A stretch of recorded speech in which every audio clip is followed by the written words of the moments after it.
En este vídeo vamos a hablar de otra magnitud física, en este caso el turno de la presión. Matemáticamente la presión se calcula como una fuerza dividida por una superficie, de ahí que su unidad del sistema internacional sea Newton por metro cuadrado, conocida normalmente como Pascal. A efectos prácticos lo que representa es una fuerza distribuida perpendicularmente sobre un área. A escala microscópica la presión es el resultado de las colisiones de las partículas de un fluido contra una superficie, de forma que si aumentamos la cantidad de colisiones o su fuerza, conseguiremos un aumento de la presión. Esto podemos hacerlo por ejemplo aumentando la cantidad de partículas o su temperatura, que es equivalente a aumentar la velocidad. Cuando hablamos de gases, en general se suele suponer que la presión que ejercen es aproximadamente uniforme, a menos que consideremos variaciones de altura muy grandes, como por ejemplo cuando estudiamos las distintas capas de la atmósfera. Por otra parte, cuando hablamos de líquidos tenemos la fórmula de la presión hidrostática, que establece que la presión en un punto del líquido es la atmosférica más el producto de la gravedad por su densidad y por la profundidad a la que se encuentra. Esta fórmula por supuesto tiene una aplicación, y para demostrarla solo tenemos que hacer un sencillo equilibrio de fuerza en la dirección vertical. Para ello vamos a tomar un volumen de control que será un cilindro cuya parte superior se encuentra en la superficie del líquido y la inferior a la altura del punto del que queremos conocer la presión. Es importante remarcar que este cilindro solo delimita la parte del fluido que vamos a estudiar, pero forma parte del propio líquido. Una vez aclarado esto, vamos con el equilibrio de fuerza. Hacia arriba la única fuerza que tenemos es la presión sobre la superficie inferior, multiplicada por su área, claro. Esto debe ser igual a las fuerzas que empujan hacia abajo, que son la presión sobre la tapa superior y el propio peso del cilindro.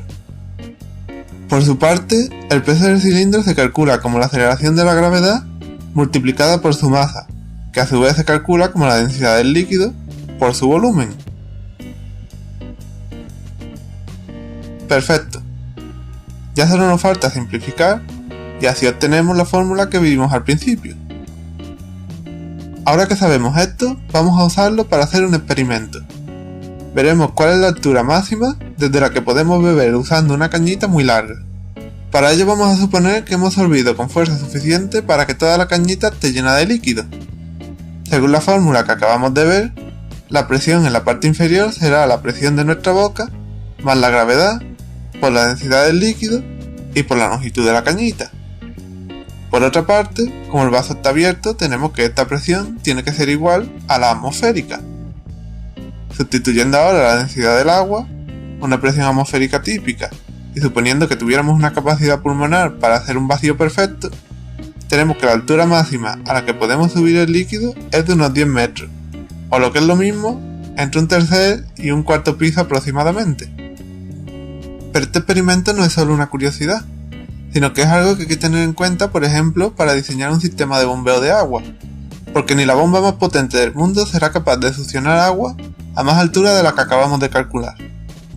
No solo eso, además hay un experimento muy famoso basado en este principio, el llamado experimento de Torricelli. Lo que hizo Torricelli fue llenar un tubo largo de vidrio con mercurio, lo tapó, le dio la vuelta, metió la punta en un recipiente con más mercurio y lo destapó. Lo que sucedió fue que el mercurio comenzó a bajar hasta que la altura del líquido alcanzó aproximadamente unos 760 milímetros. Por supuesto, esta medida no es arbitraria, y podemos calcularla usando la fórmula anterior, sabiendo que en la parte superior lo que se forma es justamente una zona de vacío, porque si se hace bien, aquí no puede entrar nada de aire. Este experimento es la base para construir un barómetro sencillo, ya que cuando la presión atmosférica aumente, el líquido subirá más por el tubo, y cuando disminuya, el líquido bajará. Además de esta forma se define una unidad para medir presión, el llamado milímetro de mercurio.